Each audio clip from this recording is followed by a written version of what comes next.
தங்கராஜ் எதிர்க்கிற ஒரே ஆள் நம்ம மதி தான் நினைக்கிறவங்க நம்ம வீடியோவை லைக் பண்ணிட்டு நம்ம சேனல் இன்னும் சப்ஸ்கிரைப் பண்ணாதவங்க சப்ஸ்கிரைப் பண்ணிக்கோங்க. ரேவதியை கூட்டிக்கிட்டு தங்கராஜ் கிளம்பி போகும்போது பாவம் அந்த பொண்ணை படாத பாடு படுத்தி எடுக்கிறாரு. எதுக்கு சிரிச்ச, ஏன் சிரிச்ச, என்னை பார்த்து தானே சிரிச்ச அப்படின்னு சொல்லிடலாம்.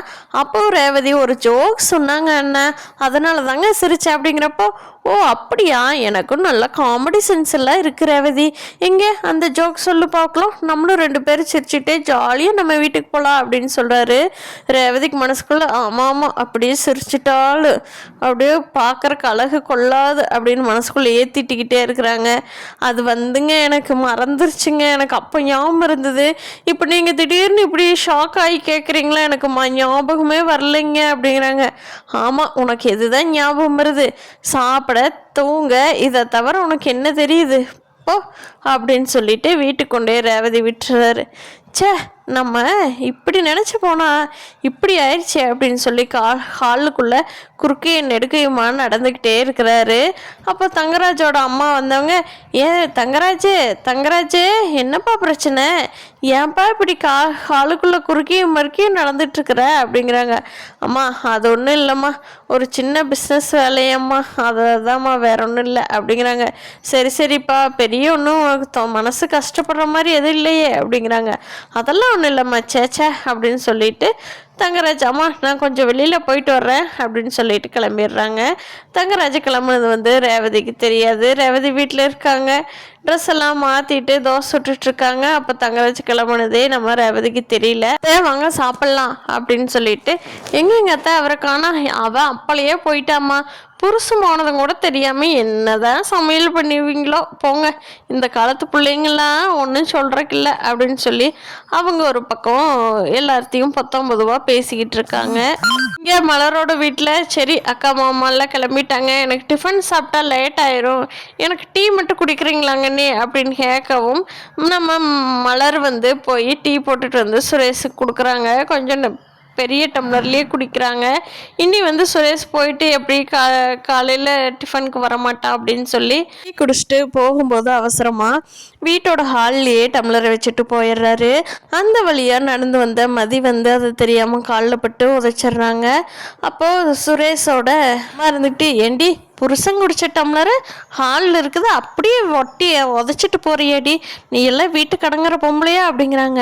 என்ன உங்கள் வாய்க்கு வந்தபடியெல்லாம் பேசுவீங்களா அப்படின்னு சொல்லி அவர் எடுத்து வச்சுட்டு போயிருந்துருக்கலாமே அந்த டம்ளரை, நானே எடுத்து வைக்கணும்னு ஏதாவது சட்டம் இருக்கா என்ன, குடிச்சவங்க கொண்டு போய் சிங்கில் போடலாமே அப்படின்னு சொல்லி கேட்குறாங்க. ஏண்டி அதுக்கு தன்னடி கட்டண பொண்டாட்டியா நீ இருக்கிற, அவனே அவனோட வேலையை செஞ்சுக்கிறதுனா நீ எதுக்கிட்டே உன்னை கூட்டிகிட்டு இந்த வீட்டில் வச்சு சோறு போட்டுக்கிட்டு இருக்குது, உன்னை அப்படி அங்கே எல்லாம் விட்டுட்டுலாம் வந்திருக்க மாட்டோம் அப்படிங்கிறாங்க. அதுக்கு மதியம் இருந்துட்டு, ஓ யார் உங்கள் வீட்டுக்கு நான் வர்றேன்னு ஓடி வந்தா, நானும் அப்படித்தான், சே விதி இங்கே மாட்டிக்கிட்டோமே அப்படின்னு சொல்லிக்கிட்டு இருக்கிற அப்படிங்கிறாங்க மதி. அதுக்கு லக்ஷ்மிக்கு பயங்கரமாக கோபம் வந்துடுது. சே வளர்ப்பே சரியில்லை, என்ன வளர்ப்பு வளர்த்துச்சிருக்குறாங்க அப்படிங்கிறாங்க. மதிக்கு பயங்கரமாக கோபம் வந்துடுது.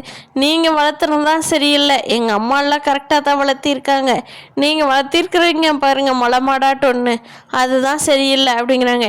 என்னடி என்னையே நீ எதிர்த்து பேசுறியா, உனக்கு எவ்வளோ தைரியம் இருக்குது அப்படிங்கிறாங்க. நான் எப்போ எதிர்த்து பேசுனேன், நீங்கள் பேசுனதுக்கு பதில் சொன்னேன் அவ்வளோதான் அப்படிங்கிறாங்க. இவங்க 2 பேரும் சத்தமாக போட்டு பேசிகிட்டு இருக்கிறத கேட்டுட்டு வீட்டில் இருக்கிற எல்லாருமே ஹாலுக்கு வந்துடுறாங்க. பாக்யராஜ் இருந்துக்கிட்டு, மதி பேசாமல் அமைதியாருமா அப்படின்னு சொல்லி அவங்க அம்மாவையும் மதியம் சமாதானப்படுத்தி ரூமுக்குள்ளே அனுப்பி வைக்கலான்னு சொல்லி முயற்சி பண்ணுறாரு பாக்யராஜ். ஆனால் சண்டை அதிகமாகியே போகுது.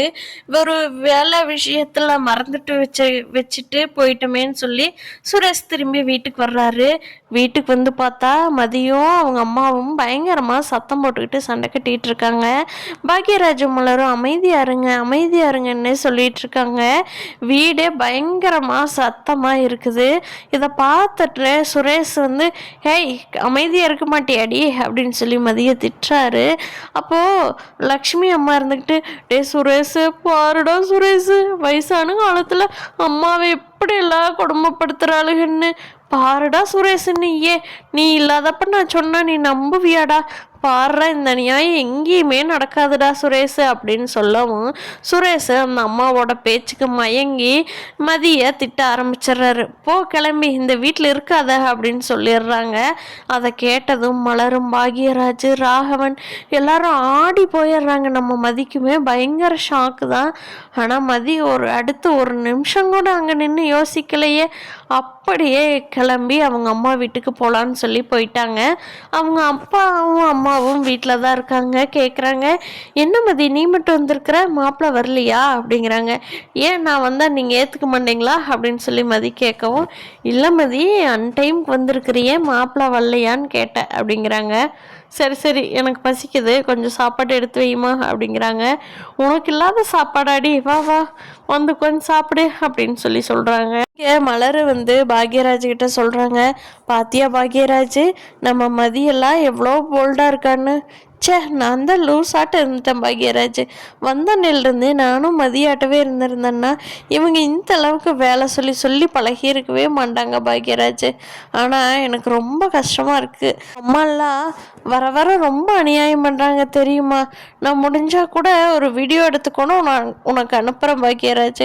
மலரு நீ பொய் சொல்கிறீன்னா நான் சொல்கிறேன், எனக்கும் தெரியும் மலரு.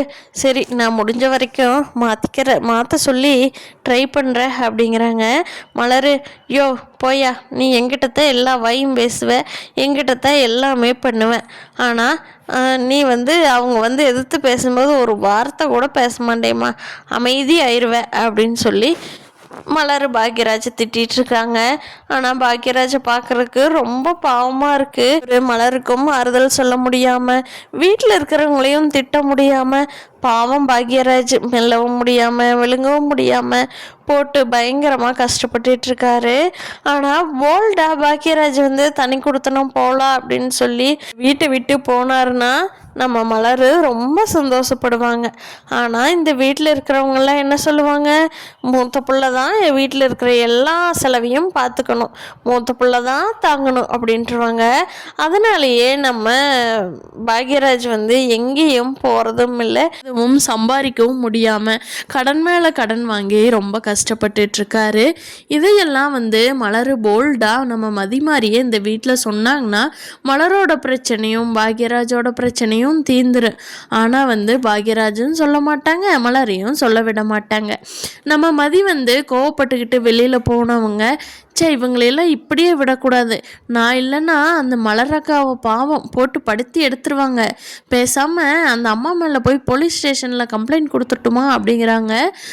மதியோட அம்மாவும் அப்பாவும், ஏம்மா வேண்டாம்மா அப்படிலாம் போகாத, போலீஸ் ஸ்டேஷனுக்கெல்லாம் போகாதம்மா, மாப்பிள்ளை உன்னை கூட்டிகிட்டு போவார், நீ வெயிட் பண்ணு, இல்லைன்னா நாங்களே மாப்பிள்ளை கூட கூப்பிட்டு பேசுகிறோம், இல்லைன்னா நாங்கள் மாப்பிள்ளை வீட்டுக்கு போயிட்டு வர்றோம்மா அப்படின்னு சொல்லி சொல்கிறாங்க.